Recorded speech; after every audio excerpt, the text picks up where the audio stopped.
Hey everyone, Team Business Forum members, how are you doing? We're back, and here today I'm talking with Ben Wagner of LifeKraze, LifeKraze.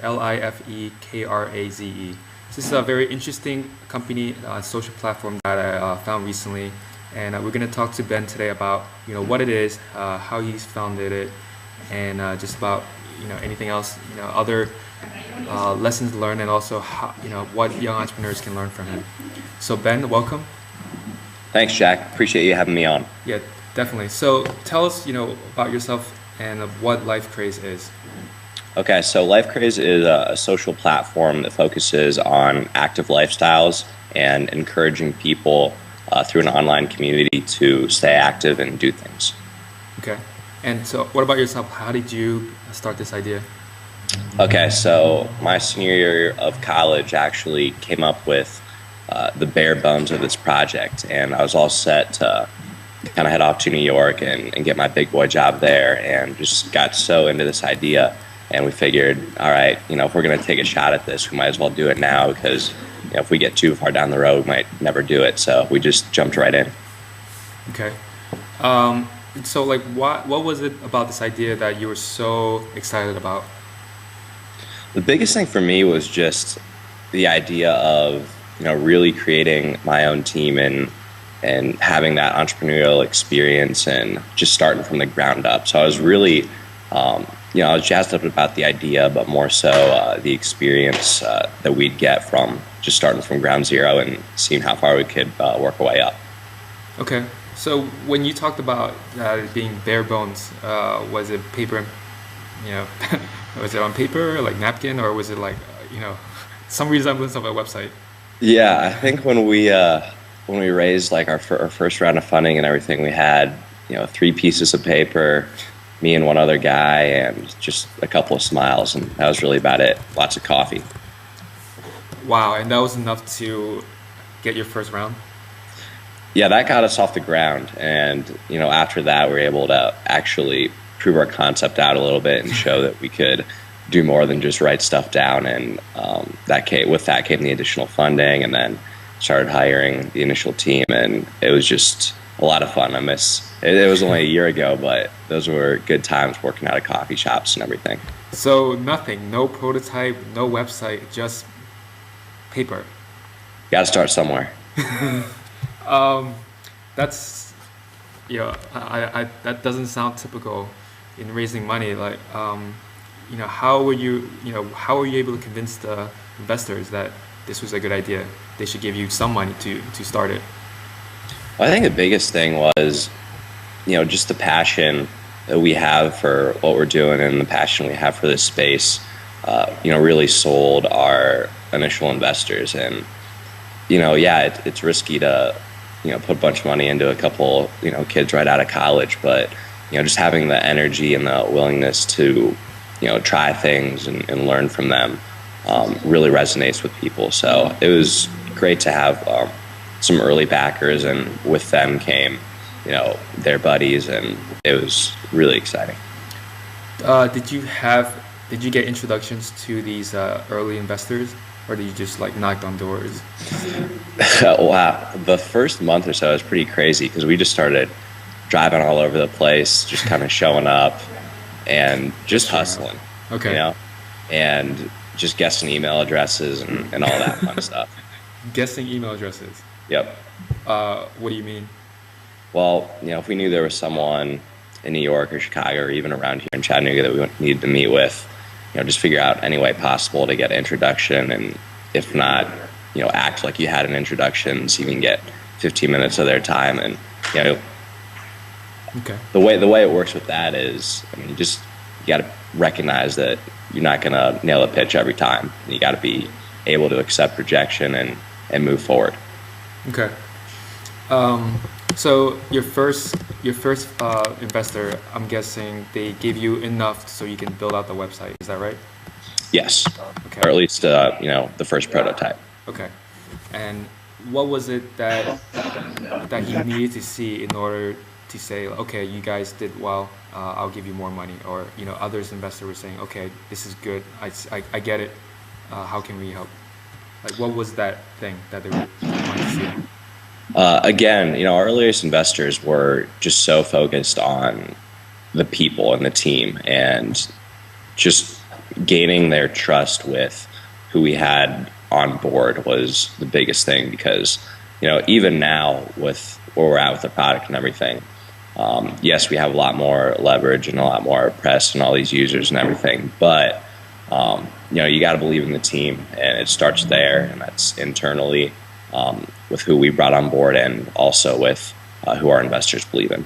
Okay, so yeah, tell us a little about the team. So it was, you said, I think it was like 2 or 3 guys. Is that right? Mm-hmm. That was your initial team. Mm-hmm. How did their skill sets break down? Okay, so right now we have probably about a 65-35 split on the team, as far as 35% being on the business side of things and then 65% being on the development side of things. And we have about 1,500 feet of pretty cool office space, and the dev team is downstairs and the business team is upstairs. Got a couple interns running around now, so starting to really take shape. It's fun. Okay. So what was it about those 3 founders in the beginning that really helped sell the investors? Was it that they had previous experience, or again, was it just comes back to their passion for the idea? It was a mix of both. I think for 3 guys right out of college, we'd built up pretty impressive resumes as far as we could with internships we did in high school and college, and what we did over the summers and the degrees that we graduated with.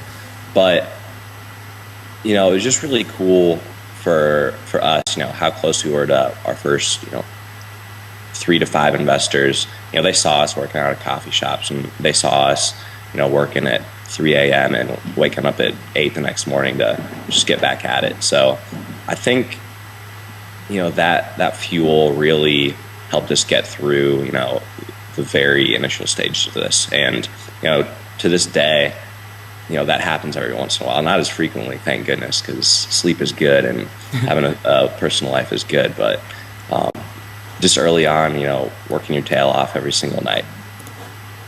So I'll jump to this. I was going to ask you this later. Yeah, go I for read it. that you guys had this rule for no girlfriends. Is that still instituted? It's more of a guideline at this point. Okay, so no long-term commitments, basically.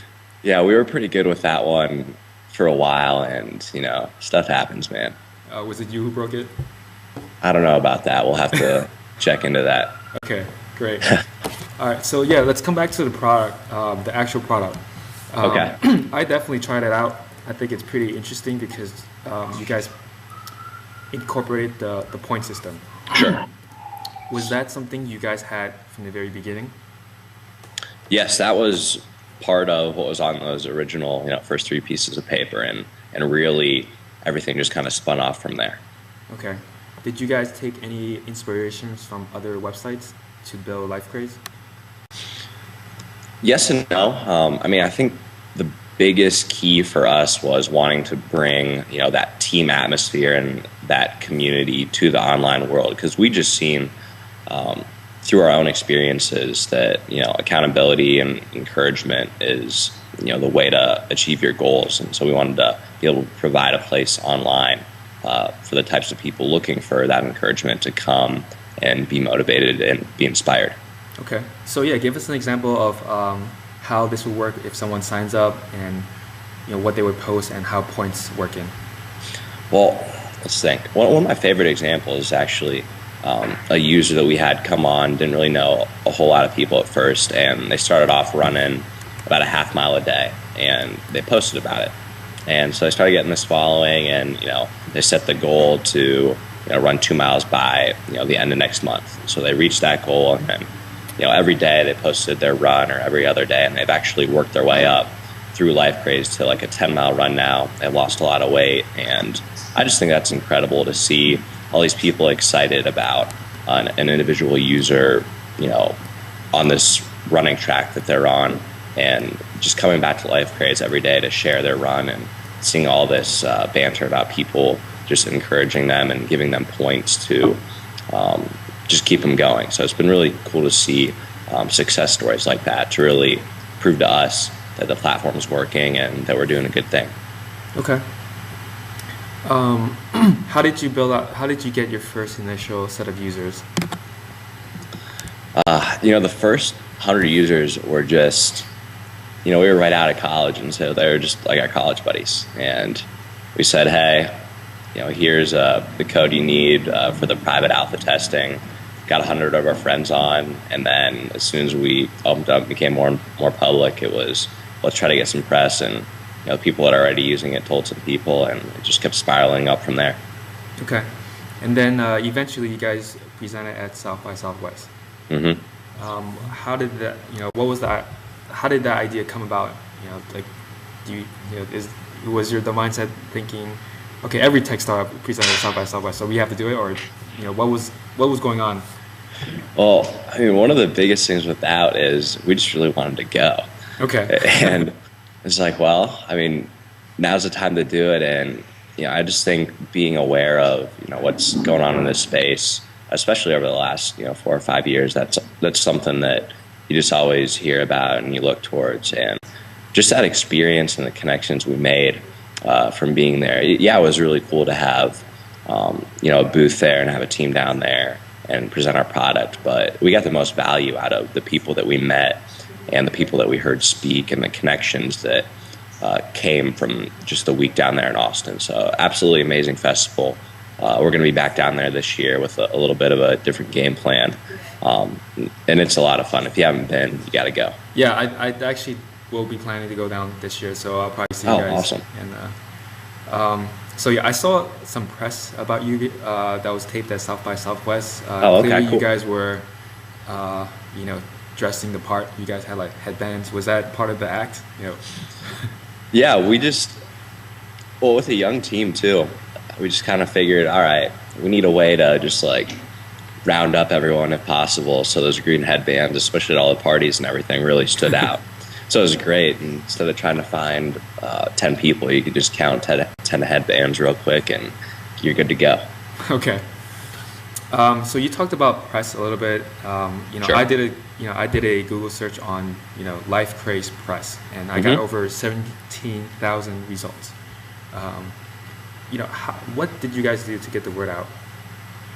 Well, we have a great PR guy. He's from UVA, and he's just, he hustles, and he made some good initial connections. And he's on the phone, he's blasting out emails, talking, connecting us with the right people. And reality is, we landed a couple, bigger articles, and after that, it really spun off a lot more bloggers. And you put the legwork in the beginning, and you get your first big one, and the rest of it comes a little bit easier. I'm not saying you have to stop working, but once we got mentioned in Mashable and Entrepreneur and Next Web, it's just really helped jumpstart things for us. Okay. Did you actually do the hiring to find this PR guy, or how did that come through? He hustled to get that one too. I think he just showed up one day because he wanted the job and kept working, and we asked him to stick around. So he's getting paid now, right? I don't know, Jonathan. Are you getting paid now? I think we just started. A little bit, yeah. I think Okay. we're paying him a little bit. Okay, yeah, Jonathan. He's the guy I talked to. Yeah. Okay, that makes sense. Cool. Okay, so you guys now raised an actual round of funding. Is that what you guys call angel funding or VC funding? It's angel backed, yes. Okay. So why did you take that money now once because you guys had a product built and then you Sure. guys went out for another round? Why did you guys do that? Well, the biggest thing for me after speaking with several VC firms is, if you get the right angels and you're confident in your team, you want the freedom to be able to build, and you don't want strings attached to that money, and you don't want someone else calling the shots. And so as friendly as some of the VCs may seem, there's a lot of them get bad raps too, but it's they come with connections, but they come with a lot of strings attached. And so for where we were at, as young as our team was, and as much control as we felt was critical for us to have, going the angel route, was the best way for us. I'm not saying that's the way you have to go, because we may very well decide to go with the VC round for our B round or our C round. But we're very happy with picking to go with angels, at least initially. Okay. What was it that they saw in you guys? Was it the product, was it the team, or a combination of? It was absolutely a combination, but with any initial round, it's got to be about the team, and whether that's the experience that you have, which we did not at this point, or the passion that you have, that's got to be what sells them. Okay. All right. So I'll go into the revenue model a little bit. So okay. How do you guys anticipate to make money? Okay. Well, right now we're doing it a couple different ways, and the first way is you accumulate all these points, and it's like, well, I need a jacket now, let's say. So we offer through our brand partners, a way for you to get 70% off or 50% off a jacket, and you can redeem that jacket with your points. And every time someone redeems something, we get a cut of that as well. So that's one stream. And then another stream is it's similar to a PPC, PPI model, but it's just a video based. So our advertisers will present videos on LifeKraze, and every time one of those gets watched by one of our users, they earn points, and we get paid for that unique video watch.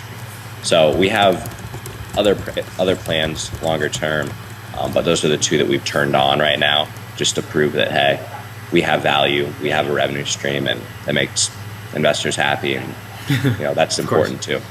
Okay, so I'm gonna try to drill down a little bit more on these two streams. So sure, the go first for it. one, you're saying when someone earns enough points, right? Let's say it was 50,000. I think that's a good number.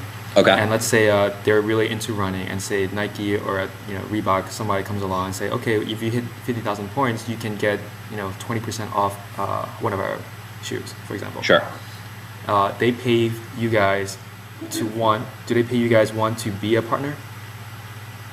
No, they do not. Okay, so they pay you when someone redeems the points for one of their products. Yes. At a discount. Yes. So very similar to like Groupon's model, if you will. Okay. So that means that with the Groupon model, it's based on volume. So they have to have a lot of people getting 50% in order for the merchant to make money. Mm-hmm. So in your model, is it still volume, or is it more of I don't really understand what's really in it for the advertiser, because they're providing a discount to that they normally wouldn't. And when they're providing discount, they're paying you guys again. So how are they really making money? Well, I mean, like you said, volume is absolutely critical for them, and there's a certain threshold for certain products that it's like, all right, here's a break-even point for them.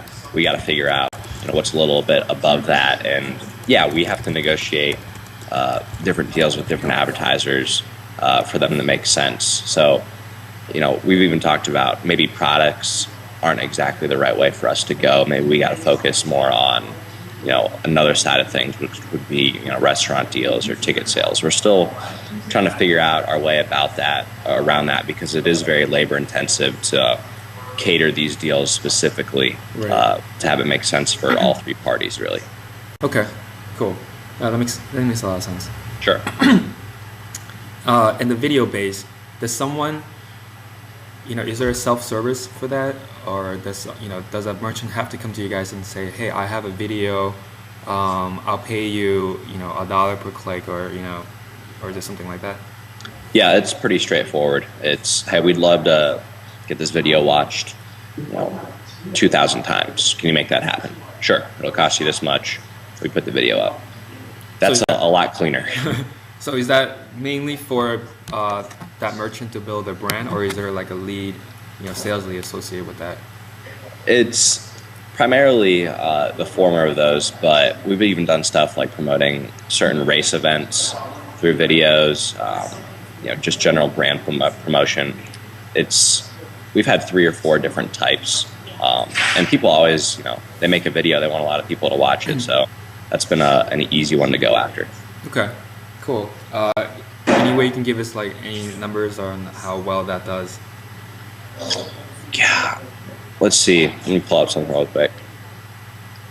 Like, this isn't every hour, but during one of our hours, it's we'll make $100 an hour if things are going well. But then if things aren't going well, we're not doing that. But that's the goal. Yeah. And so I also read somewhere that you guys want to get to the million user threshold. Is that right? I'm sure, absolutely. Yeah. Why not? I read that somewhere that that's the threshold you guys become profitable. Like, how did you guys determine that? Is it, Well, we take stabs in the dark at this stuff all the time, and we're always, making new guesses, essentially. But luckily, with just more and more experience and more numbers, they're becoming more like hypotheses or educated guesses. For a while, we're just kind of throwing darts in the dark. But just based off of the volume that we've been able to do at certain points, multiplying that out, we've come across different activity levels and different user numbers where, we become a profitable company. So that's a very rough estimate for sure. Okay. I actually think last time our investors had us run through some stuff, the number was considerably lower than that. But either way, it's absolutely a goal for us to want to hit. Okay. And so how many users are currently on LifeKraze? Yeah, it's bad that I couldn't tell you that either. I haven't checked since you don't have like last year. Like a running counter like Facebook does? We used to have that in the basement, and now we use a screen for something else. We might have to put it back up. So is it like 50,000, 100,000? It's somewhere in that range. It's definitely not any larger than that, but okay, cool. So you guys been around for over a year. You're a young entrepreneur. Like, what are some of the lessons you learned along this crazy roller coaster? I think one of the biggest things, especially for my personality, is patience. And it's real easy to just have all this energy and all these ideas and just to try to force your way upon people and dominate all the conversations.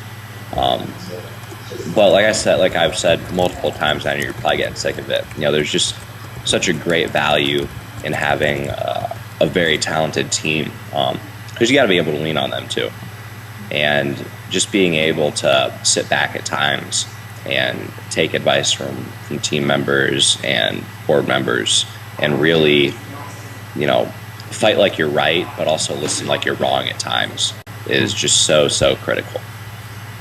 And the second thing I'd say is, with any startup, especially when you're in your early 20s, you're going to make mistakes, and you're going to make decisions that are going to be terrible.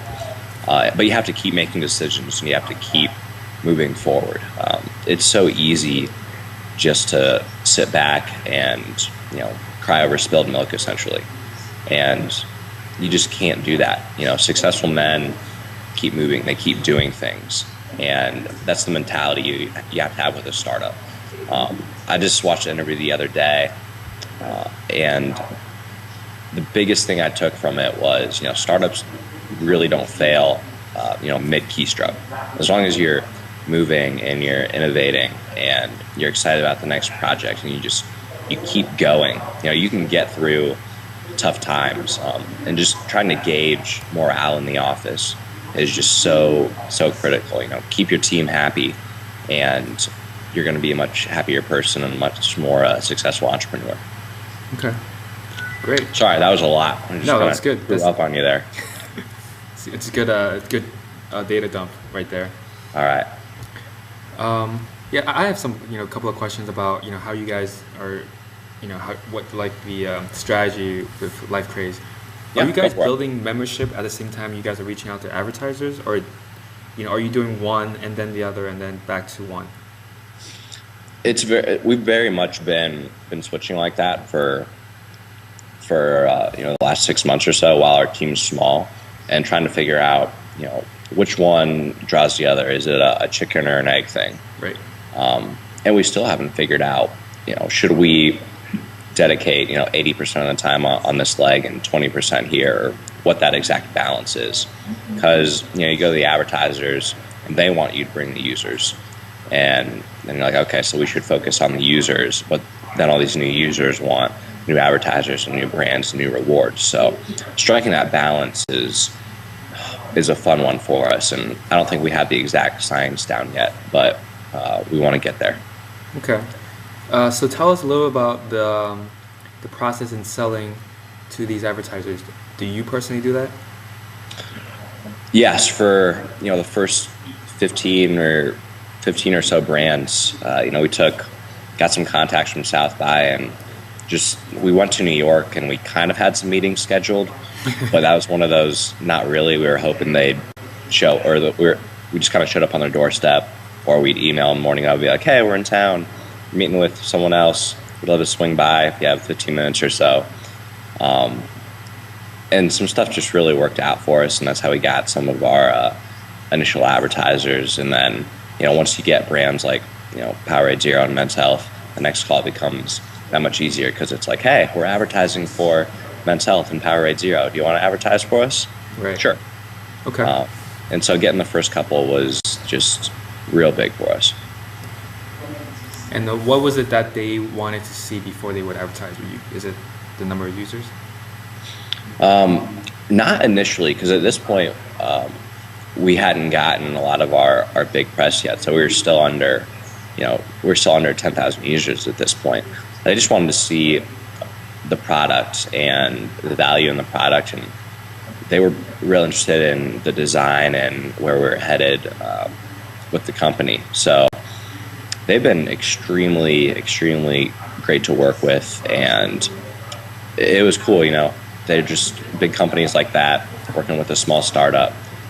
Even offering us tips was really cool. And again, I think one of the biggest things was they just saw how excited we were, and yeah, they believed in the product and this could help them long term. But for them, there was absolutely no immediate benefit, as big as those companies are. So they're really investing in us long term as well, which was cool. Okay. Cool. What were some of the feedback from the LifeKraze community that you guys implemented into the site? One of the biggest changes we made last year was the high five, which was our version of the Facebook like button. People were going crazy over wanting a like button, and we're like, all right, let's put our own little twist on it.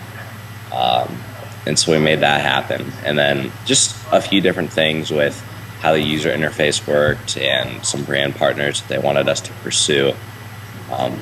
So we have our users, and then we have our supporters and the people that are on LifeKraze every day for a considerable amount of time. And those supporters have been just so great at being brutally honest with us and telling us what they'd like to see, and that makes it so helpful, because you look at something all day, and it's your baby, and you don't think anything's wrong with it, and Right. It's just great to have people to be able to lean on that will be honest with you and tell you what they want to see. So it's always good to have more eyeballs on it. Okay. What is it about social network that makes people, one, sign up, and two, stay in it, in your opinion? Any social network, or ours in particular? Let's say yours, and then maybe just in general. Okay. Well, for us, we've seen a lot more success with people who aren't already active, and we didn't recognize that at first either. Someone would come on and it's like, well, I already run and I bike and I'm fit. I don't really need this platform to help me keep doing that. But someone that's looking to be more active and do more things, it's been a great place for them to come do that, because they get attached to people, and they develop relationships, and they obsess over wanting to achieve these goals and share them. So the biggest value that we add is a community based around these actions, and a community based around encouragement. So people stay because it's a very positive community, and that helps them with their lives. I mean, I think social networks in general, you can't just throw a net here and catch them all. You know, I'm on Facebook because I feel like I have to be on Facebook, and it's essentially a public network now. You know, I'm on Twitter because I want to get my news, and I want to get my news fast, and I like laughing at people on Twitter who are just hysterical. And I'm on Foursquare because I think it's really cool, and I love just checking in because I think it's fun. And I'm on Path because I want a smaller, tight-knit, you know, personal network. So each of them has a different value for me, and you know, social media and social networking is just so ingrained in our generation now that it's not just one thing, which is really exciting too. Okay, it's cool. It's cool to hear that. I also saw that you guys were picked for Entrepreneur's Top 100 Companies, so congratulations. Thank you. How did that come about? Was there any work on your on LifeKraze part to get in front of Entrepreneur? That was actually mostly South by. We had a quick little like press conference thing there. We did like a 5-minute pitch, and they had a couple reporters in the room who stopped us afterwards and were like, "Hey, it sounds really cool. Can we talk to you about doing a piece and all this stuff?" And we're like, "Sure." And it just so happened it worked out really well for us. It kind of came out, and we were like, "Whoa!" They sent us this plaque and all this stuff, and we're like, "This is awesome! Like, we're kind of legit now, huh?" Cool, cool. So I mean, so you being like a really young entrepreneur, CEO, and getting all this press, you know, how do you stay grounded? You know, you feel like you're on top of the world. I don't know about that. Not yet. I mean, the biggest thing is just finding balance in my own life, and it's easy to want to work, you know, work and sleep and eat, and that's it. But you know, I need my hour-long runs just to clear my head, and I love reading and just diving into a book, and you know, going to the movies. And my family's actually coming down this weekend, and we're gonna spend some time out in the city and go out to dinner and stuff. So it's good just to find balance in your life, and that really helps inspire your work. You know, there's this workaholic persona that I think we have in America that's just like work, work, work. That's how, you know, you're going to get it done. But if you're not enjoying the other aspects of your life, you're not going to be happy at work, and you got to make that happen as well. So the better I am, you know, outside of work really helps how good I can be inside the office and thinking on my feet and just really enjoying life. Like, it's just so cool at, you know, being in my early 20s, be able to go on a business trip to New York or Boston and see the city and be excited about the meeting, but then also be excited about going out on the town. So Right. Yeah. it's so fun. I don't know if that helps me stay grounded. I kind of went off a different direction with that, though. Just live your life, live a balanced life. That's how you do it. There you go. That's great. Yeah. So you know, tell us what's coming up for LifeKraze. Well, we're actually getting into some real fun mobile development stuff that Oh, cool. we're just really jazzed up about, and got some bigger brand partners lined up. That was just, there's a lot of legal tape to get through in order to do what we wanted to do with them. So some of the same stuff, but a lot of the new stuff we're doing, especially in the mobile space, is just really freaking exciting, and I can't wait to show people here in a couple months. Why is that? There's just, you know, Web 3.0 is just geared towards, you know, the iPhone, and well, I'm an iPhone user, so any mobile phone, any smartphone, and just to be able to, you know, think, all right, here was things on the web that we could do, and then translate it into this device and built specifically for that, with the same, you know, mission and vision in mind, was really exciting for us. And just to learn some new skills and just changed things up for us has been really cool. Okay, great. Is there anything else you want the viewers to know about you or LifeKraze? We're having fun. Come visit us in Chattanooga. We'll put you up on a cot. You can sleep on our couch. Take you out in the town. It's a pretty fun place. So, are you guys looking for interns? Do they have to be in person? If they're cool interns, absolutely. Can We'd it be love like interns. remote? Can they let you work remotely? You know, if they're cool and they're talented, we can work something out. I'm always about finding cool people. All right, great. So hopefully I can recommend a couple of people, and then it'll be a win-win. Hey, that'd be awesome. Yeah. All right, Ben. So it's great talking to you, and great speaking with you finally. So thank you all for watching, and I hope you guys learned a lot. Thanks, Jack. All right, thanks, man. Talk to you later. Take care.